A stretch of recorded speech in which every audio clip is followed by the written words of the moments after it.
supreme wisdom. Student enrollment, that's what the class of God students enrolling. Supreme wisdom, I study it hard. The study of myself is the study of God. Supreme wisdom, write your letter, get your X. Supreme wisdom, that's what you'll be getting next. Supreme wisdom, some call it the lessons, but I call it life, actual facts, no guessing. In the name of Allah, the Beneficent and Merciful, I bear witness that there is no God but Allah, who intervened in our affairs in the person of Master Farah Muhammad. I bear witness of his raising one up from among us to lead us, teach us, and guide us out of the triple darkness of falsehood into the light of truth. That one that I speak of is none other than the most honorable Elijah Muhammad. And I can never thank Allah enough for blessing us with a leader, teacher, and guide who stands in our midst today as a warner of the powerful, life-giving teachings, the life-giving message of the most honorable Elijah Muhammad. I speak of none other than that roaring lion in our midst, the Honorable Minister Louis Farrakhan. I greet my beloved brothers and sisters in the greeting words of peace. We say it in the Arabic language of Assalamu alaikum. Walaikum salam, sir. How the family feeling? Fine, sir. All praise due to Allah. I'm feeling fine as well. So once again tonight, what we're going to be doing is diving deeper into the message, also known as the lesson, or one of our lessons, titled How, or the Proper Handling of People. Right. But this particular lesson deals with the usage of our tongues. So last week we covered how not to use our tongues. Since we've been taught by the Most Honorable Elijah Muhammad that we have to be thoroughly re-educated into the knowledge of self. So we have to go through a process in removing that which has been put in our heads and cleaning the slate, or as we say, starting over. So once we go through that first leg, which we went through the first leg last week, the first part was for us to learn how we should not use our tongues. And so now tonight what we're going to do is put new information, new ideas, new concepts in place of the things that we discussed, and I think all of us agree what we should move away from. Yes, sir. And so this second part is going to deal with how we should use our tongue.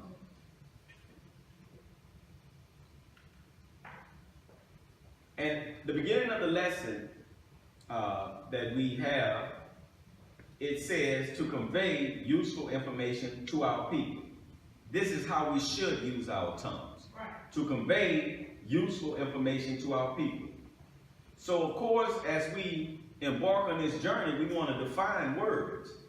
Because as we discussed last week, words not only express thoughts, they transform thoughts. Yes, sir. And so the more clearer we are on the understanding of the meanings, or understanding of the words and their meanings, then we will be more effective in manifesting or carrying into practice what we're reading, what we're thinking.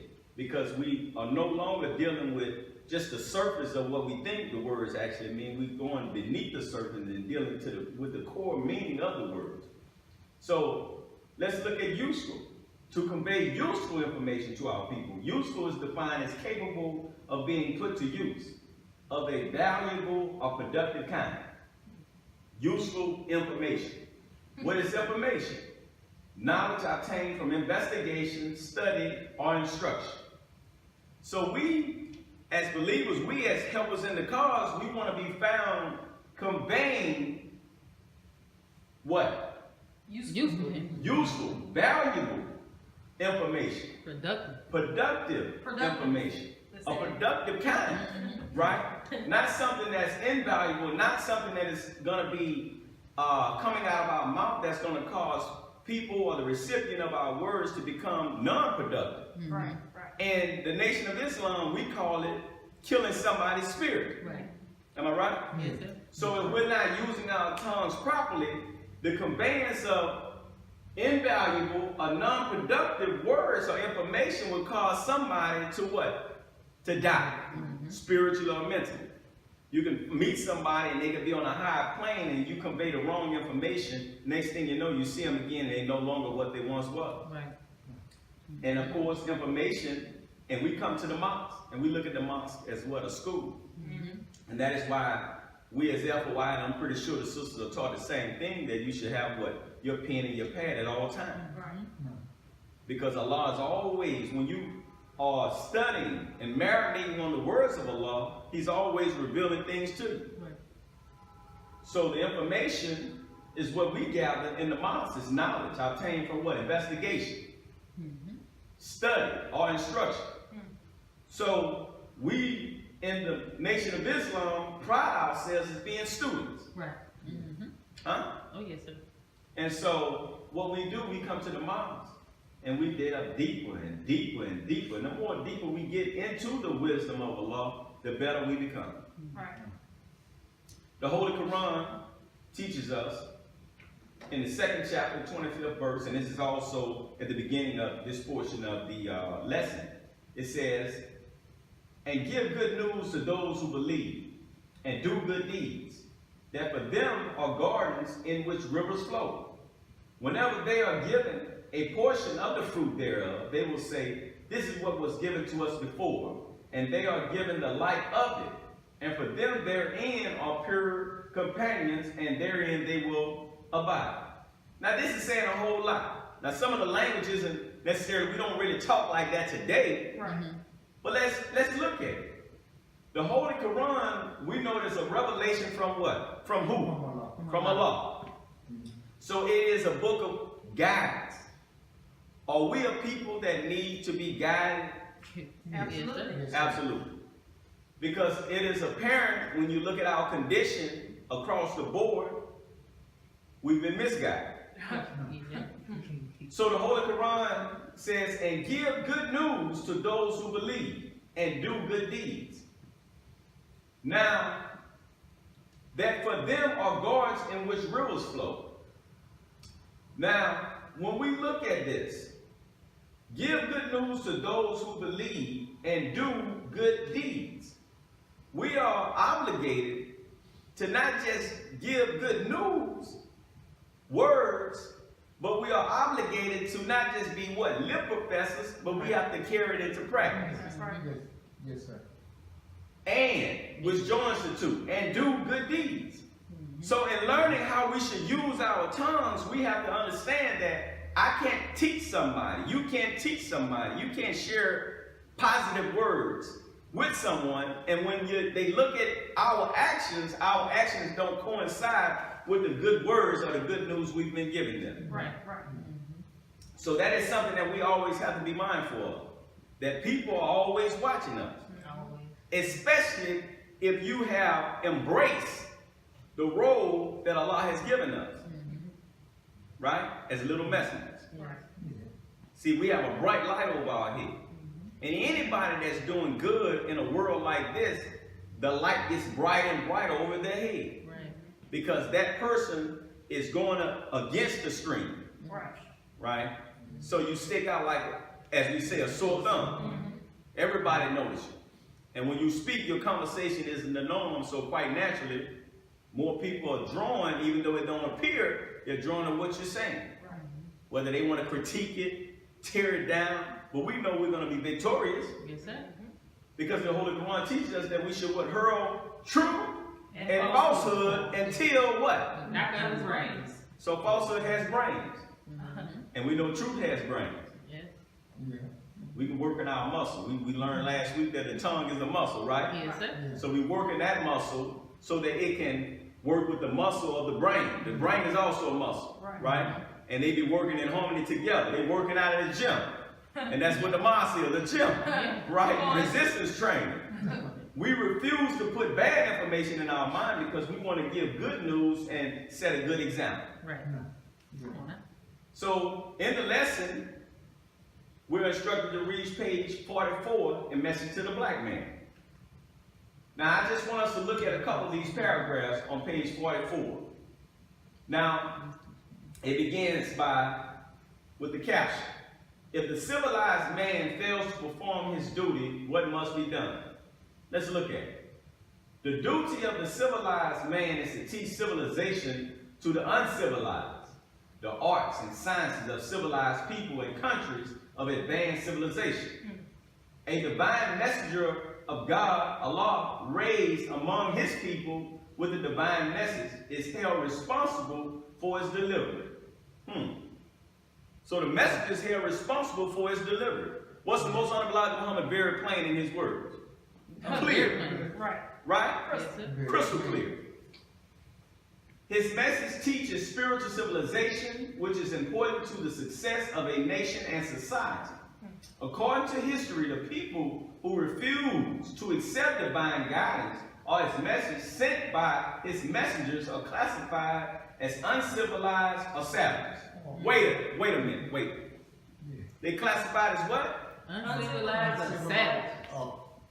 Now, today, unfortunately, we would say, back when I was growing up, there was a song, right? We are the world, right? We are the children, right? Now, if we're looking at the children being our future, right? Yeah. We all know that there was different eras in our growing up, and we done certain things, we said certain things that we perceived to be hip and cool, right? Right. Yeah. But that was a time, I don't think there ever was a time when it was cool to be called retarded, No. which we know is another word for slow, Right. right? Yeah. I don't think there's ever been a time when we took pride in calling ourselves a savage, Right. right? We in the Nation of Islam know what a savage is. Yes, sir. One who has lost the knowledge of himself and is living what? A beast life. I don't think there's ever been a time when we really called ourselves a beast with pride and actually gave someone a compliment by using that type of language. Right? Am I right? Yes, sir. So we use language to describe actions or characteristics, right? Yeah. But right here in Message to the Black Man, we read where those who reject the message are classified as what? Uncivilized or savage. A savage. Savage.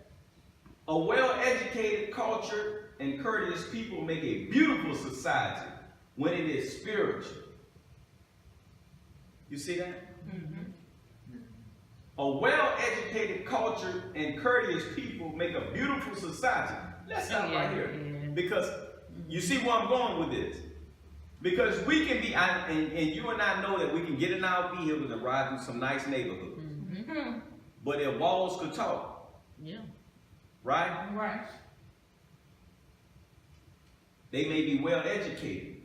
They may know their culture. And in terms of America, most of the time it's an American culture, which we already know. You can't say it's a good culture because that's an oxymoron when we describe in America. Right. Right? That's a total contradiction. All day. And courteous people, they may smile, right? Make a beautiful society. But when it is spiritual, that's what really makes it a beautiful society. Right. Because now it's not just an act outside of the home, right? Yeah.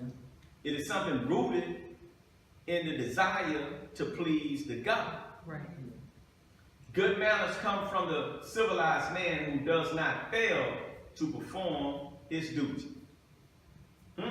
One more time. Good manners come from the civilized man who does not fail to perform his duty. So all of us that accepted the teachings of the Most Honorable Elijah Muhammad, under the leadership of Honorable Louis Farrakhan, we have a perfect example in our midst, who exemplifies all of this that we've just read. Right. And he is performing his duty. So it is incumbent upon us to perform our duty as little helpers in this cause. Right? Yes, sir. How we should use our tongues to speak kindly to each other. Look at this picture, right? We look like he's saying some kind words. Yes, And sir. this is in the field amongst our people. So let's look at the word kind. To speak kindly to each other. Kind, warm-hearted, gentle. That's not hard. Not at all. That's not hard when we love. Right. Right. Let's be clear about that. Yeah. Now, when you don't love, it's hard to be kind when you don't love. That's right. Unfortunately, you can see the lack of love and respect upon the face of somebody before you even engage them in a conversation. Right. They don't even have a look of love. Love sometimes have a look. Yeah. Right? Have a face. Right. Yeah. Not ain't to say everybody that, you know, what the OJ say, they smile in your face. Right? Was that the OJ, bro? Nah. Yeah. All right, take my place. Right? Backstab. Backstab, right? Now, that means that we can see people who may smile in our face and may appear to be kind, but they're not sincere. But once again, what proves sincerity is the actions, the good deeds that follow. Come on. Yeah. Right? Consistency. Kind, warm-hearted, gentle. So the prerequisite to speak kind to each other is to love. That's very important. Holy Quran teaches us in the 2nd chapter, 83rd verse, and when we made a covenant with the children of Israel, you shall serve none but Allah, and do good to your parents, and to the near of kin, and to orphans, and the needy, and speak good words to all men, and keep up prayer and pay the poor rate. Then you turn back, except a few of you, and you are averse. Wow. We have a bunch of instructions right here. Let's look at it. So we should serve Allah, right? Right. So someone say, I believe. They say, I want to serve the God, right? And serving Allah in a world like this is not an easy task, right? It's easy to smile than to serve Allah. In a world like this, where there's constant distractions, and the gravitational pull of Satan's world constantly pulling on them. But what helps us to serve Allah? So we have a few things to do. And do good to your parents, and to the near of kin, and to orphans, and the needy. And speak good words to all men. I read in another translation of the Quran, it says, and speak kind words to all men. And keep up prayer, and pay the poor rate. Right? Sister Gay? Well, I have two, I guess, questions to put out there. What would you say to those who might say that kindness is weakness? Okay. And then also, well, what do you say if one might say, it don't matter how I speak to you, you should just take it. What would you, I guess, Let's do Oh, it. that's just how I talk. That's just how I talk. That's how, or you either, this is let's say within our rank, somebody might say, oh, so this is the military, so in the military, Gotta be firm. yeah. Okay, let's balance. Kindness, weakness. When we read the history of all the prophets and messengers, biblically or in the Quran, do we in our minds see all of those that Allah chose to be weak? No. That word doesn't even come up in our mind in terms of when we read about those men and women in the Bible or the Quran. We do not even think of them as being weak. That's not even you understand? I adjective to even describe them. That's inappropriate language for them. So if they're not considered weak in no way, shape, form, or fashion, then how can we, in striving to be kind to others, can be considered weak? So that's for anybody, for anybody that believes in the scriptures. But for those that don't, you may roll up on an atheist, right? Somebody say, I don't believe in a God, and I got to stay hard, right? Kindness, your kindness be taken for weakness. Then we deal with the law, right? The law, the nature. And what I'm saying is this: how you want me to treat you, Right. right? If you want me, you say kindness, and your kindness can be taken for weakness. Well, let's eradicate the words. Let's take those two words out of the equation. Let's deal with how we're going to treat each other. Now, in your mind, you know you're being kind. The things that you know are descriptive of that word, right? They may not want to call it that. Unfortunately, sometimes we get caught up on words, their meanings, and not want to be associated with certain things. Somebody might like to do good deeds and be nice, but they don't even want you to tell them they being nice, right? I'm just doing it.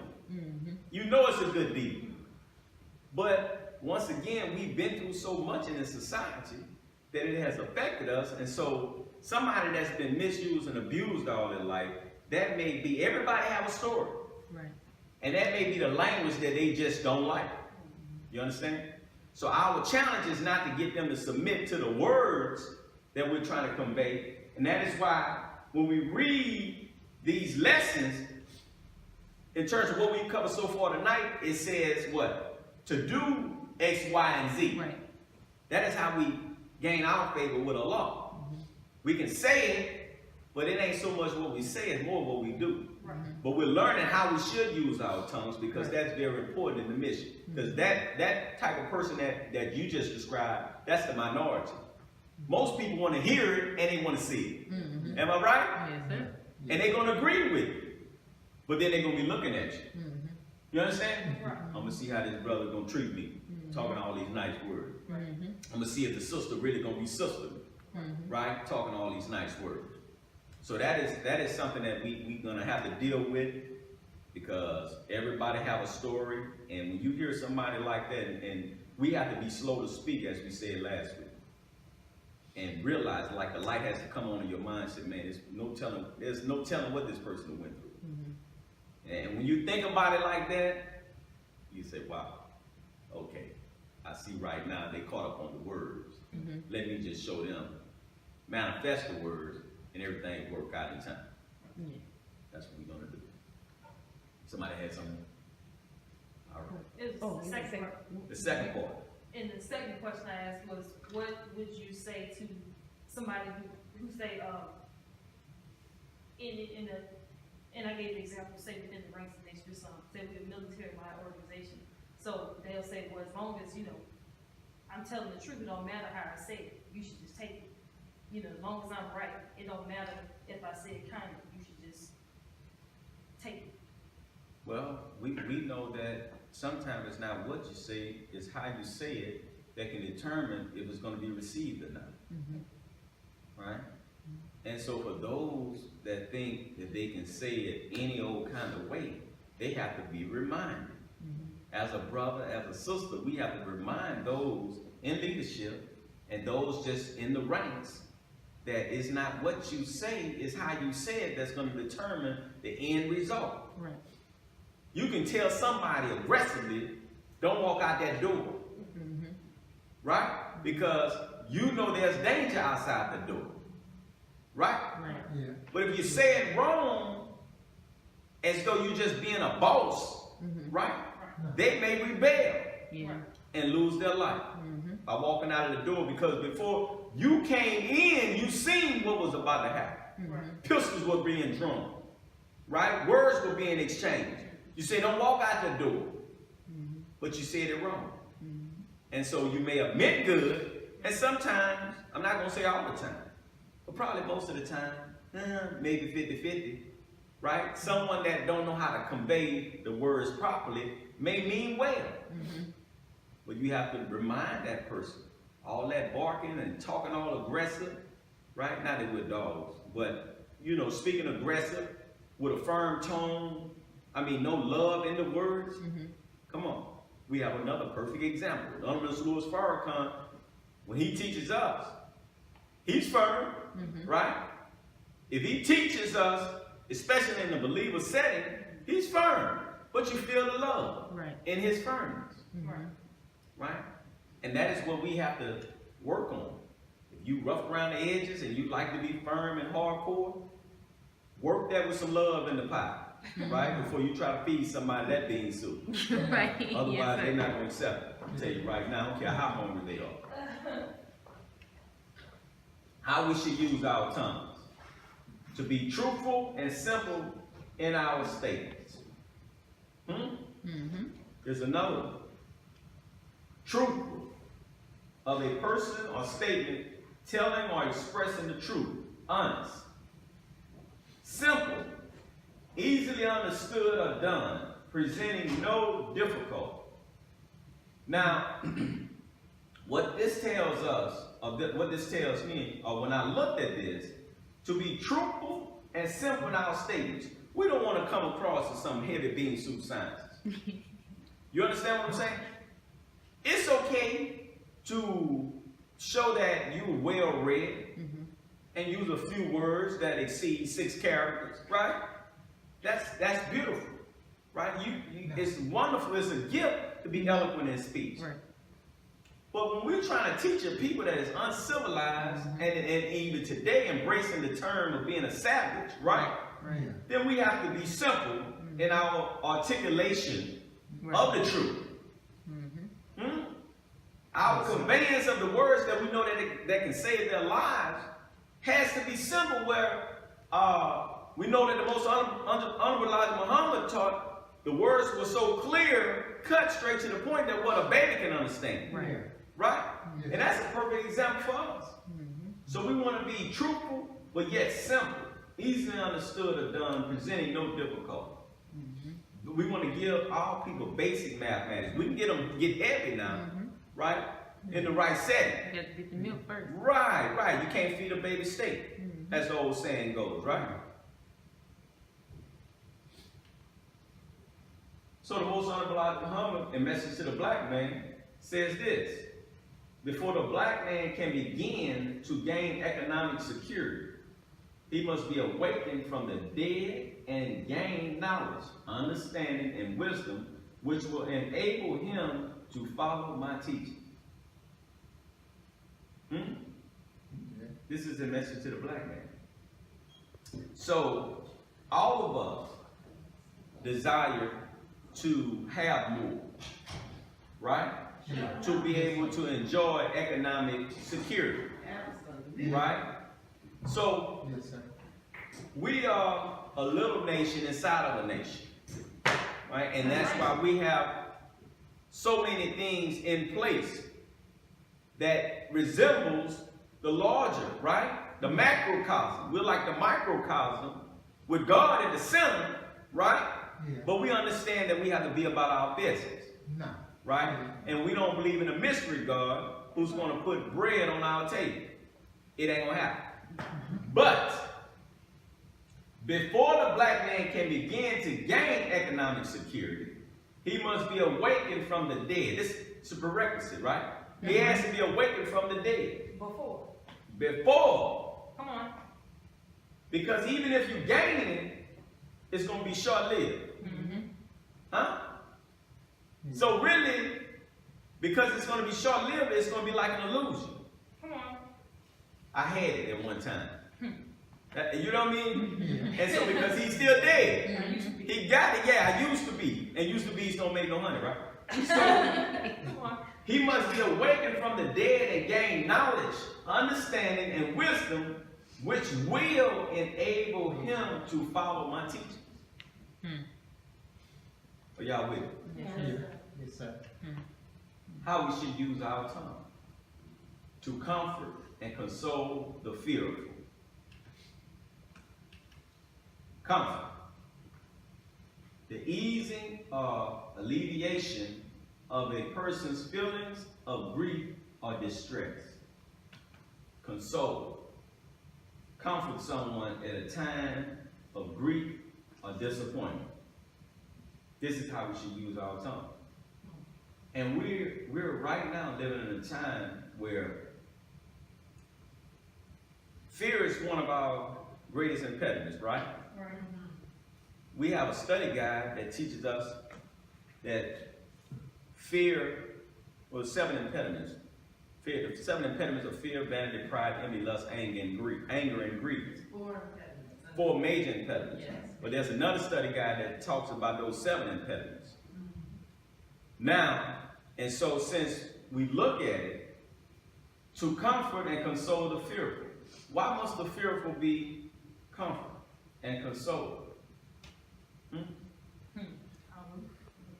Why must the fearful be comforted and consoled? So if we look at it, comfort, the easing or alleviation of a person's feelings of grief or distress. We're talking about black people in particular here in America. There's a lot of things that we observe on a regular basis that can cause those that don't have the same faith and comfort level in the God, right, that woke us up this morning. They may be weary. They need to be comforted. Sister Gay? I guess my answer to your question, we would need to console and comfort the fearful, because when someone is in a state of fear, they might end up doing something that they wouldn't do otherwise when they were rationally thinking. So when you're fearful, you know, it's a chemical reaction where your body goes into this survival mode, when we say fight or flight. And so, whereas, you know, when you were not fearful, you might have stood firm, you know, and thought logically through a situation and ultimately come out the victor. When fear set in, all rational thought and reasoning went out the way, and you just start to react. And then whenever we're, you know, reactionary, we no longer hold, you know, the keys. We don't have the upper hand when we're always reacting to something. It's action, then reaction. So we're always one step behind when we're allowing somebody else to dictate what we do. We're not in control. Right. We're out of control. Right. Sister Deborah? Also with fear, talking about the greater community of Black people, you know, fear is the thing. If you look at English lesson number C1, the question is asked, why does he fear now that he is a big man? And because he was taught to eat the wrong food. Literally, what has been bred into us is fear for our enemy, our open enemy. And so when we are consoled or comforted in that, realizing that our enemy only uses our fear of him against us, if you have someone who stands up and speaks truth to power, who stands boldly and lets other people see, you know, our people see that he's not afraid of the enemy.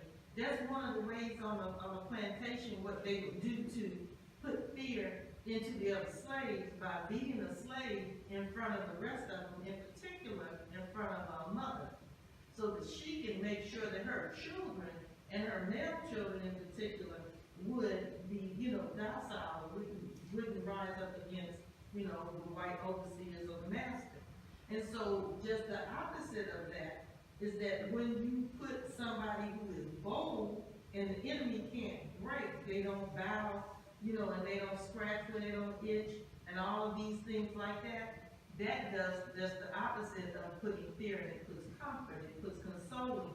That's why on the internet, there are people that don't even understand the teachings of the Most Honorable Elijah Muhammad on Facebook, but they are, not Facebook, on YouTube, defending the Honorable Minister Louis Farrakhan against the enemy that is trying to get Tamika Mallory and the other people to denounce the Honorable Minister Louis Farrakhan, because they know that he is the only one, the last man and the only man standing that will stand and speak for Black people without being compromised. And without being afraid. That's right. Praise be to Allah. And so, once again, it is our duty in being little messengers and helpers to comfort and console people, our people, the people that we love, right? The people that we see value in, to let them know that it's going to be all right, and to manifest the courage that Mr. Louis Farrakhan, that we know, we see, but they may not see him like we see him, but they can see us. Right. So we have to be able to manifest and represent that we know that it's all right, and we're going to be all right.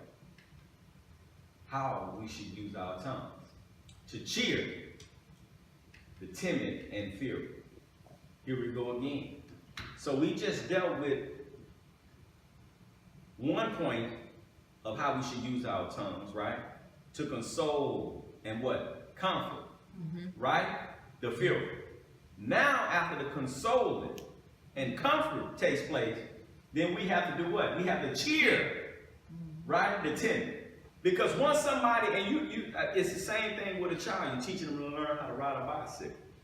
They may be a little fearful, right? They're apprehensive, right? They're going to fall a time or two. But you're trying to build their what? Courage. Right. That you can do this. You can do this. right? And see, once you see the courage start developing, you begin to cheer them on. Right. It's the same thing with our people, right? Our legs may be a little wobbly when we learn how to, stand up.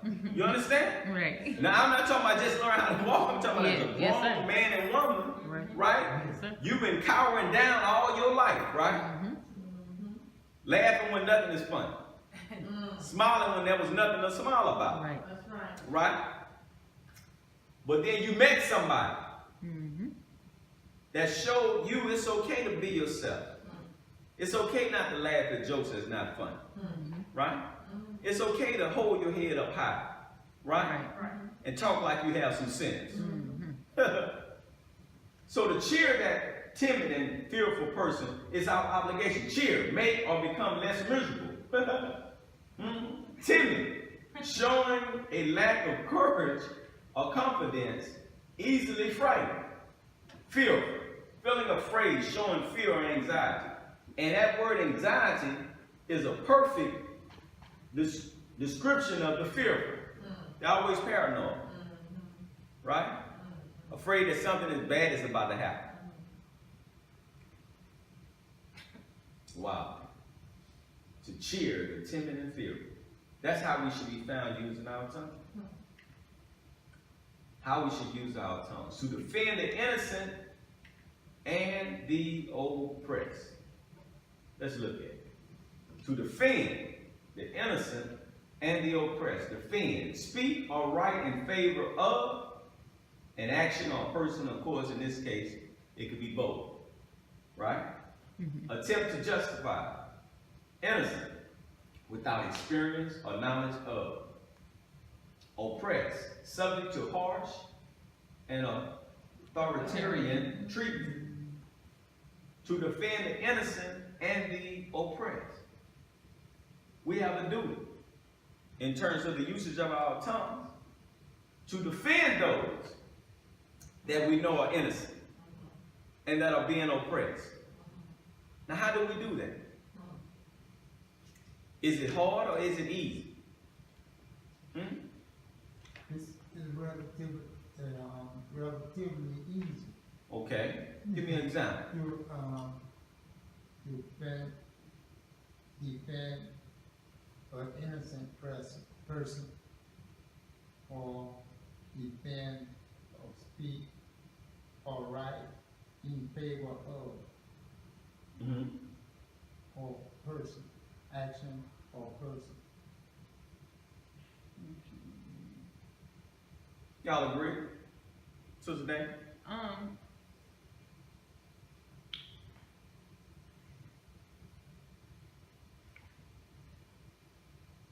I would say I don't think it's easy in the sense that on one hand, to defend the innocent, well, we could just look at our judicial system now. We got people that's innocent and they have lawyers. Right. But still go to jail for life sentences and these harsh sentences. And in more cases now, you're starting to find out that there was no justification for the punishments that people are getting. Then on the other hand, you have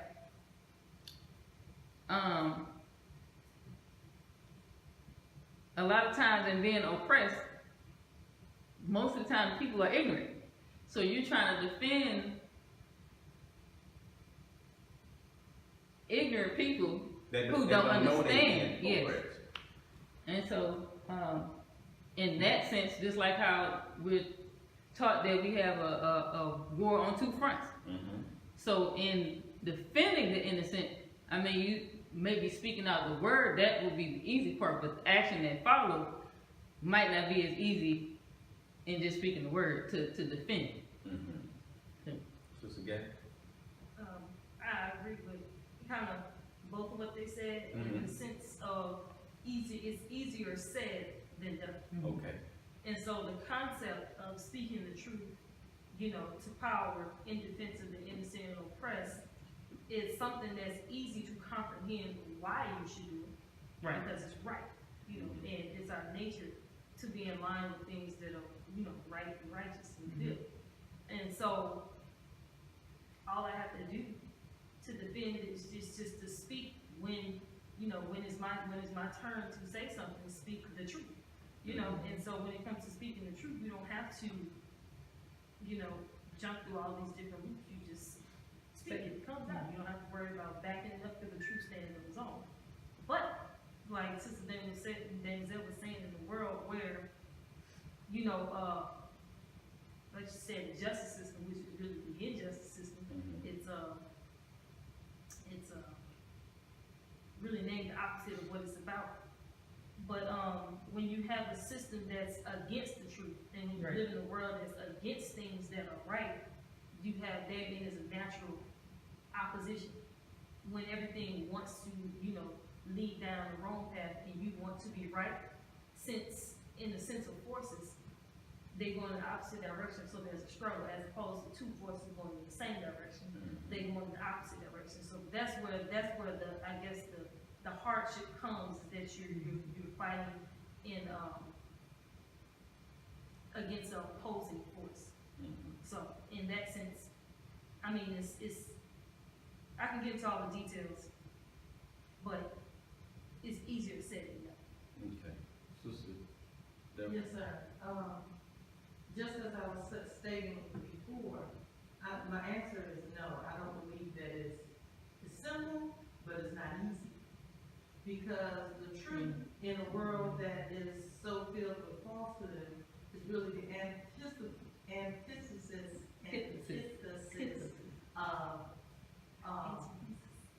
of the order of the day.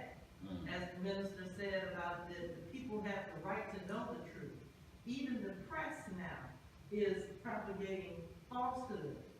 So, you know, when you come and you try to speak truth to falsehood, when that's the order of the day, and that's what the powers of this world want to be propagated, speaking the truth, speaking in defense of the innocent and the oppressed, are going to be, they're going to offer a challenge to you. So, as the minister is, he's a man that speaks the truth. And I just don't want to put it on him because it extends to us. But then you have people that know the minister speaks the truth, and they're being pressed to denounce him. And that's not an easy thing, because the enemy, you know, as we're taught, if he makes you, he can break you. So you have people like the Tamika Mallory that's been pushed up in the forefront of activism and organizing. That's what her thing is. She's an organizer. And so people have contracted her, brought her on board to these national events, you know, that they want to have organized. And now they put money behind these things, you know, the Black Lives Matter and things like that. So now your livelihood is getting wrapped up in this. So when somebody says they want you to denounce somebody, or they want you to back up on the truth that you believe, it's not just you know, somebody speaking or saying something negative about you. Now it becomes a matter of your finances and even a matter of your safety. So speaking truth to power in a world that's filled with falsehood can actually be very detrimental to your existence. So in that case, it is not easy. Now the last thing I want to say on that point is that in the lessons it talks about the poor righteous teachers. And, you know, the poor righteous teachers go in the truth. And then you have the 10% who are the bloodsuckers of the poor. The bloodsuckers of the 85%. So you have a small percentage of the people out of the grand scheme of things that have, you know, the truth and are trying to propagate it. But you're poor because you're not productive in being able to proselytize the truth, because the 10% hold the purse string. And so for people to listen to you and actually be willing to side with you against the people that have the means, that's a very difficult thing to do. And you get discouraged when you have the truth and you know you have the truth, and people will reject it because somebody else seems to have more power and more influence and finances. Absolutely. Everything that we said everybody was on the same page. It's easy in theory, or just the thought of conveying the defense that our people need, especially the innocent and the oppressed. But there's a lot that comes with it. But once again, we have a leader, our teacher and our guide. He makes it look easy. And we as little ministers, little messengers, little helpers in this great cause, we have to approach it the same way he does and make it look easy. That is the only way that we're going to win our people that are what? Fearful. So we have to speak it, right? And we have to show that it's okay to speak against the wicked, right? The evil. And helping our people to understand that even though the results that we're looking for may not come overnight, but a lot of times things are the way they are because of perception. You see? And so when people hear the words and see the courage that's behind the words and us being able to speak it, then it can help change perception and people can begin to fall in line. And see, that's basically what it deals with. Now, I asked the question because I sit back and thought about it. I said, this is a challenge right here, to defend the innocent and the oppressed. And I thought about people in prison that are innocent, right? I didn't serve time in prison because I was innocent, but I served time with a lot of guys that got railroaded. And there's certain aspects to how I was sentenced that wasn't right, wasn't fair, like a double standard, right? But the thing is that when we say that we want to help in this cause, we have to do this. We have to defend the innocent and the oppressed, and we have to make it look easy, right? Put on that full armor, right? And when we step out on the battlefield, even though we may get shot, right? Because we know that we have on our breastplate, we move a different way, right? We move amongst the enemies against the truth in a manner in which we put fear in them, right? As we heard the minister say on Fear, Faith, and Truth, and how the fear jumped into the bull, right? That was a wonderful example. When you stand up like that, right? How we should use our tongues. Wow. To reprove and admonish the wicked. Let's look at it. Reprove, to scold or correct, usually gently or with kindly intent. Admonish, to give friendly, earnest advice or encouragement to. Wicked, causing or likely to cause harm, distress, or trouble. Now, who are we trying to reprove and admonish?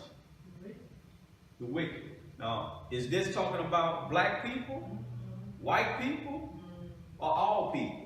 The wicked. The wicked. So wicked don't have a color, am I right? But mostly right.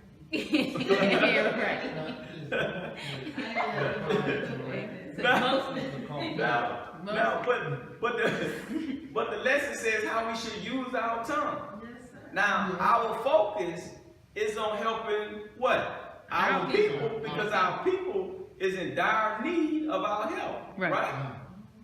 Right? Charity starts at home and spread what? Abroad. Yes, Jesus' mission was what? To who? To the Jews and the Gentiles. Right? His instruction to the disciples was go not unto, right? But go to. Are you with me? Now, here we are 2,000 years removed, and it's a message for who? The whole world, as you said, right? Yes, sir. But we are instructed in the usage of our tongues to reprove and admonish the wicked, to scold or correct, usually. Right? We were talking about speaking truth in a certain way in hopes that it will be received. To scold or correct, usually gently or with kindly intent. So even though we may reprove, the intent has to be observed by the person that we are what? We're scolding. Admonish, to give friendly, earnest advice or encouragement to. Now the wicked, right? Somebody that's wicked causing or likely to cause harm, distress, or trouble. Somebody that's always raising hell, right? Yeah. Always causing harm, right? Or likely, not always, but likely to cause harm by their what behavior. Right. Yeah. And we don't need rotten apples in the bunch, right? Because it's going to contaminate the rest of the apple. So we gotta what? Reprove and admonish the behavior, especially if it's in the group. Right. Sister Deborah? I wanted to bring up something that the minister said on the Time of What Must Be Done lecture series when he talked about the devil. And it blew my mind when I heard it, because I really was thinking that a lot of just, coming to destroy them, right? And so when he talked about the making of the devil, he said that they have an opportunity to be saved. And I'm like, what? I'm like, the devil saved. Now, why is that? And so the minister, when he speaks, even though he speaks strongly, he still, with his, he said, reprove, to scold or correct, usually gently, with kindly intent. The minister's intent is never malicious. That's right. Ever. Because we'll be like, with us, we'll be malicious, but the Right, Lord right. said, risen above that, so he understands the bigger picture in the long game. So when he's dealing with, Satan, and he's dealing with the devils, when he deals with them, he doesn't, just come out, how Dr. Collins used to talk about it? Right. He doesn't do that. He doesn't need to do that, because he understands what it's about. Right. And so he's, admonishing them, he's calling them to the right way with a goodly voice. And that's something that has been, I believe, I know, in his favor and in our favor, because nobody really can come against us, because he doesn't speak in a manner that, they rely on him, but the way that he speaks, and you hear it in context, you would have to bear witness to the truth, even if you Right. were Satan himself. Even if you are the wicked and your toes are being stepped on, Right. Yeah. once again recognizing the sincerity, right? Yeah. And that means something, especially when we're trying to help people, right? When you see sincerity and love, you might be fighting against it. Like, I don't like that guy, right? Even to the degree in which they seek to take the light, right, of the honorable who is far from. But they gotta recognize who he is, and they recognize, right, and they know his worth and his value in the eyesight of the God, right, who control the forces of nature. Sister Gay. Also looking at this, the reprove and admonish the wicked, and it's like those words, reprove and admonish, I thought I knew what they meant, but I only knew that first half of both those definitions. I only understood the scolding part, and the correcting part of it. That part of it, but I never really knew that there was, gentleness that was, that was behind it. I always thought, especially with admonish, you hear that word a lot, you deal with wrongdoing. But now that I even think about it, I usually mostly heard it like when parents would admonish their children. I heard it in that context, but still being, I'm not You a think parent. it's I only chastisement. heard just Right. the chastisement. That's all it seemed like, from that perspective. But it's interesting that, even though the person you are admonishing and reproving is wicked, you still have to treat wickedness with kindness. You don't treat wickedness with wickedness. Now, when you said that, it made me think of something that we used to say a lot back in my neophyte days in the ranks, right? When I was a young, excited, fiery soldier ready to pull out the sword, right? And stab constantly with the truth, right? We can turn devil what? Overnight. We can turn devil what? Overnight. So even though we say that we're little gods, you can see somebody standing on side of you, right face, left face, right? In the ranks today and tomorrow, you see what that person is. You see him, you say, oh my God, what happened? That's overnight. Am I right? Yes, sir. Just that quick. So a lot can happen in a few minutes, a few hours, 24 hours. So when you look at the words, I guess that, now looking at it, there's love in reproof, admonishing. And you understand, right? We can appear to be, a saint 1 second, and can be wicked the next. But the love always has to be in place if we're ever to save the wicked. Yeah, and he's saying that, and that's why Allah sends the prophets and messengers, because he could just do away Right. with, why is it that he's allowed, an extension of time? That grace. Because many of us, we like turn quick, like flipping a coin. We've seen our people come and go, right? And when they come, it may be a challenge for some of us to give the cheek to cheek with a smile, right? For those of us that may not have grown to that level, right? And as the sisters, kiss on the cheek and hug and embrace. What is sincere embrace, right? And you say this person been out in the world, and they're coming back, and But hey, we can turn devil overnight. And that's not necessarily to say that our form will change, right? We're going to grow a tail with a pitchfork. We're not scooped out like that, you understand? But our mind, we can flip this thing, right? Easy. So, yeah, so we have to be careful and guard our minds and pray to the God that we don't flip out and lose our mind. That's right. How we should use our tongues to congratulate the success of the virtues. Come on. Wow. Congratulate, to express vicarious pleasure to a person on the occasion of success or good fortune. Let's look at that. Congratulate. To express vicarious. We know what vicarious is, right? Yes. Yeah. Through somebody else. So we say your success is what? My success. That's Right. right.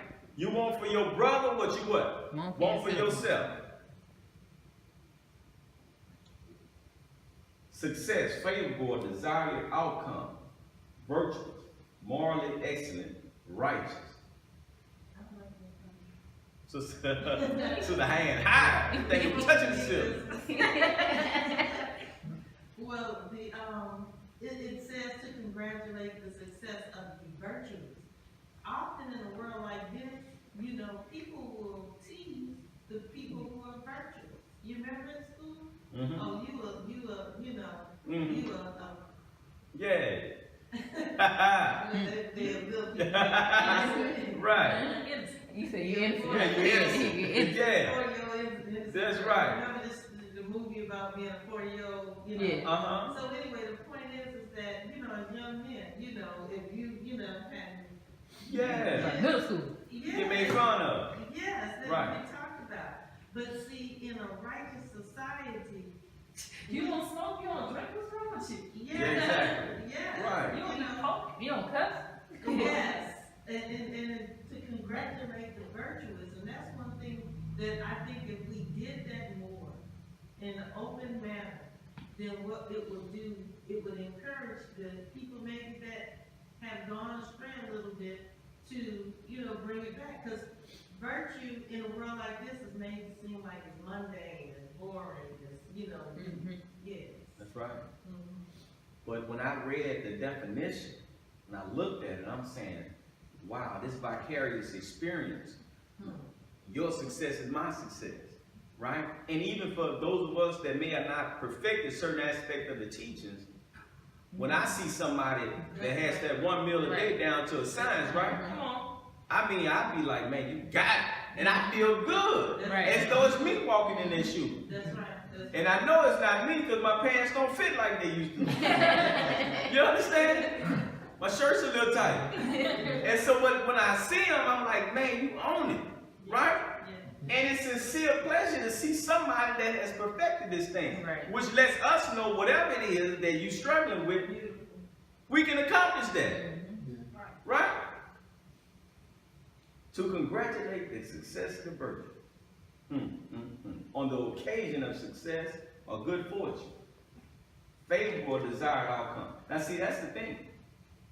the more we can see others. See, if we're not where we should be, and we know where we're at, when we look at ourselves, when we weigh or grade ourselves, we know that we haven't attained or reached the desired outcome, but through somebody else, through the congratulation process, right? The more that we can build our brother or our sister up, right? Allah will bless us. Right. That's right.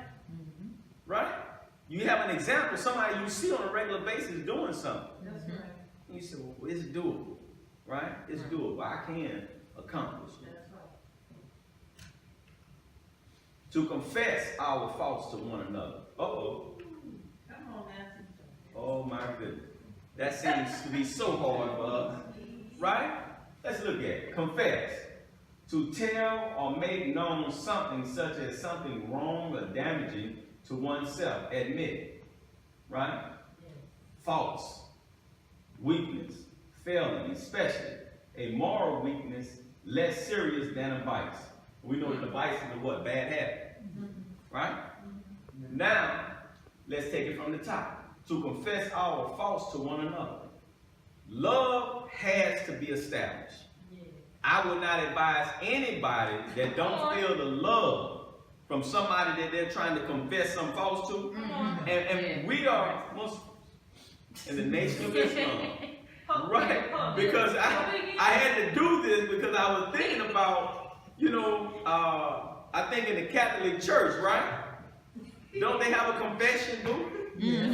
I grew up in the Baptist singing, with the Baptist tradition, singing in the choir. I don't have that experience, but I seen on television. I never been to, a Catholic church or mass, as they call it, I think.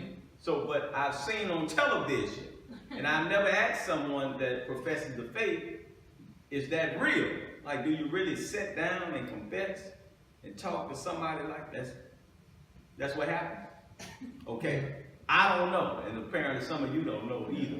But anyway, but when I think about this, right, and you may say, well, take your faults to Allah. Well, let's look at it. To confess our faults to one another. Confess to tell or make known something such as something wrong or damaging to oneself. Admit. Why would you do that? Sister Gabby? Because there's no mystery about it. And if there is going to be, a change in your life that's going to really be, external to you, it's going to be through another human being. And so if you have you would tell somebody, and again, like you said, first is hopefully you smart enough to tell somebody who loves you, but also you want to tell somebody who might be strong where you be. And so it's like, if, you got a gambling problem, you're not going to go to, somebody else got a gambling problem, you're like, man, you know what I did? Because they might say, well, if you do that and I do that, let's go do it together. Right. So, you need checks and balances, and it's not going to come from, a spook or a spirit. It's going to come from a real life human being, like you said, that has love for you. Sister Deborah, I think I've seen your hand. Yes, sir. Confessing our faults, like Sister Gabrielle said, the reason why we would confess them is because, one, well, let me back up a little. What you said about making sure that somebody cares about you, in the Church of Scientology, they call that affinity. You have an affinity for somebody, and they have it for you. So you feel comfortable being able to speak to them about things that may be private, and that it will be held in confidence. But the other part of it is that, if you really have contrition, and you really want not to let that fault continue, And become a vice. Right.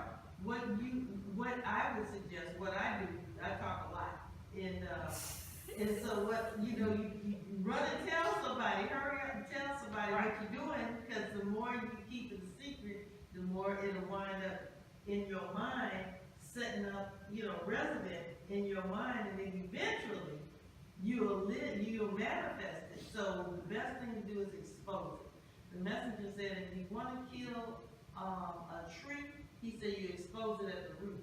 So if you open up your mind and let somebody see what's going on, you're shedding light on it. So you're exposed into the light, so that you kill it from the root, so it won't live. So when you get out of line, somebody that you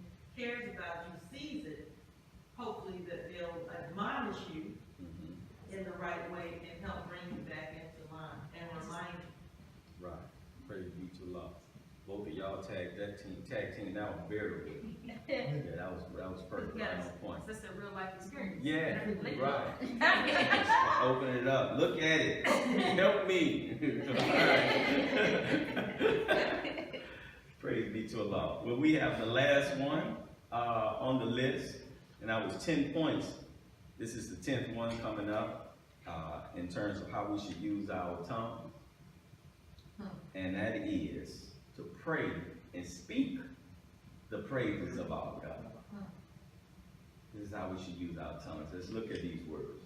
Pray, to address God or a God with adoration, confession, supplication, or thanksgiving. Speak, to express thoughts, opinions, or feelings, or praises, to glorify a God or saint, especially by the attribution of perfections.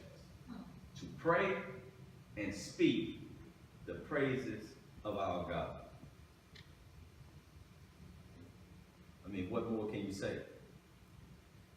And I think this was the last one on the list because none of the others can be accomplished without praying. We are taught in the Quran that we should seek assistance through patience and prayer.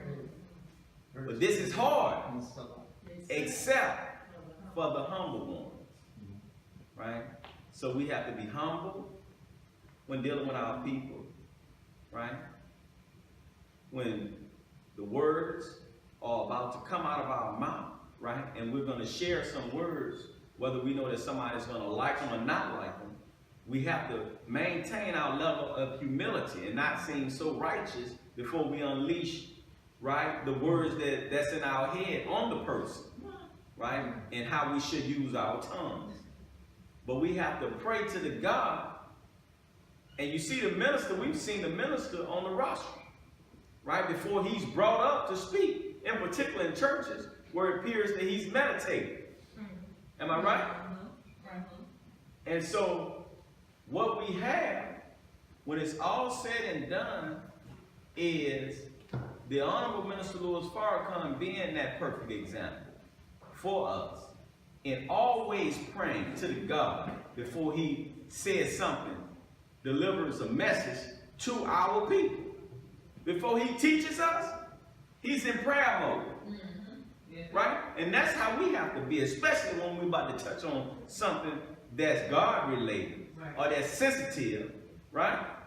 We have to be in prayer mode and pray that the God guide our tongues. So to pray and speak the praises of our God. Now the praises, the last part of it, why would we speak the praises of our God? To glorify a God or a saint, especially by the attribution of perfection. What's the purpose of speaking the praises of our God when using our tongue? Sister Gay? Because if we speak praises of ourselves, we would undoubtedly lead those astray who's listening to us. So if we, attribute perfection to anything that's not perfect, we'll lead somebody astray. Praise be to Allah. Absolutely. And as we covered last week, Jesus said, not my will, right? But thy will. That's who will I do, right? You marvel at what I'm doing, but nah, I'm not the one with the juice. I've been given some juice.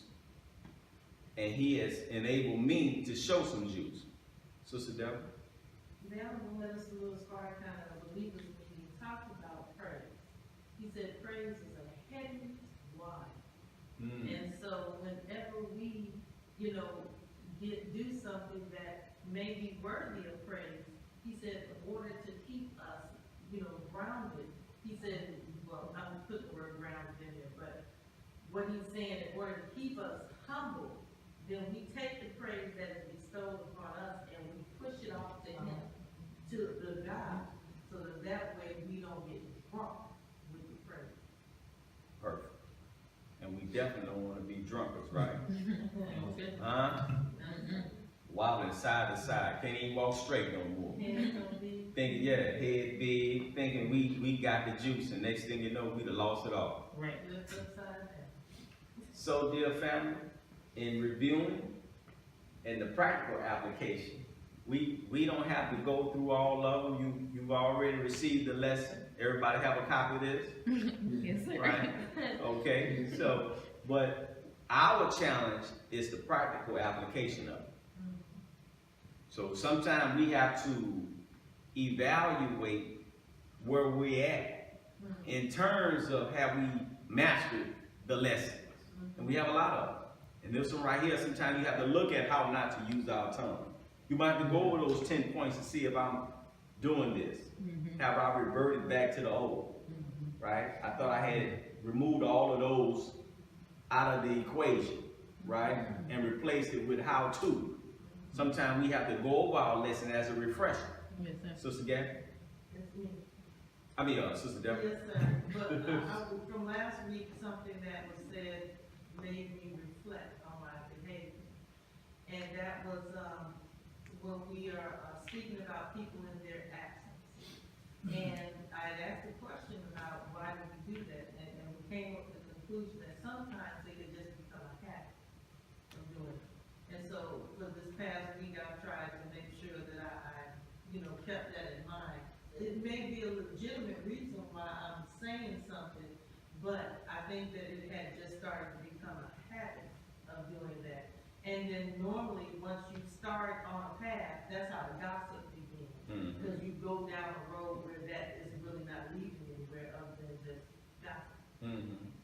Bunch of useless words. It's not edifying or building nobody. Any questions? Allah has the answers. And I want to thank each and every one of you for participating in the last 2 weeks in this very powerful lesson that we all have. And what makes it powerful is because once we master, our lessons, in terms of the lessons that we have certain lessons that's, like English lesson C1. We're in the Department of Supreme Wisdom, we're supposed to read that to our babies every night, right? As a bedtime story. It's a lesson in the words, but it's not necessarily directions, instructions. And some of our lessons are specific directions or instructions or words that helps us to understand what we should be doing, right? It paints a picture, like our fruit code gives us a picture. When we lay that out, right? You can see what, you close your eyes and say it, you can see what a fruit is supposed to look like, and its characteristics and its attributes. Well, a lesson of this nature, how not to use our tongues and how we should, this is a lesson that should be revisited, from time to time. Right? To make sure that we're not falling into the old, or falling into the world's way of using our tongue. Because we want to make sure that we are found using our tongues in a manner that pleases Allah, who gave us the muscle called the tongue, who gave us the muscle called the brain, and we should keep them working out together. They should be workout partners on the same page, right? Yes, sir. And lastly, the minister said a lesson when learned becomes a part of you. A lesson When learned becomes a part of you. Becomes a part of you. Praise So be to once we Allah. learn this lesson, we don't have to revisit it because now it's part of you. That's right. Well, that I say we must inculcate it to instill by repeatedly teaching. That's where the revisit part comes in there, because all of us know our general order. But if somebody roll up on you and say, "What's general order number 7?" and you might have to think about it. But you don't have to think about your name, right? I could wake you up in the middle of the night, You understand? So certain things because it has become a part of you, but certain things you have to refresh yourself on. And that's what these lessons are. They require us to pick them up from time to time. And actually, truth be told, I think I ran across some notes, and I went over this same lesson, I think it was 7 years ago, in FY class. And I was like, wow, okay. And I was able to see a few things different in going over this again. I've experienced a few more things over the last 7 years. Right? I've met a few more people. Right? I've been a few more places. So all these things that we experience in life, at different points you can extract certain, that's why the study circle is so beautiful. And I've always enjoyed study guide on Friday. I think that was also in the remarks, closing. Yeah. Self-improvement, the basis for community development. Because you get a chance to be in a study circle and you get to extract or pull from other people's experience. And their wisdom, what Allah has blessed them with. He may not have blessed you or I with that at the particular time, but it comes out of somebody else's mouth and they make the truth seem so simple and plain. That's the beauty of the brotherhood and sisterhood. Yes, sir. So, for this and more Wednesday Foundation class videos, please visit Muhammad Mosque number 65 on YouTube. And come back on Friday at 7:30 for a self-improvement study group, which we know that self-improvement is the basis for community development. Right. That was part one. Assalamu alaikum, family. Supreme wisdom, some call it the lessons, but I call it life, actual facts, no guessing.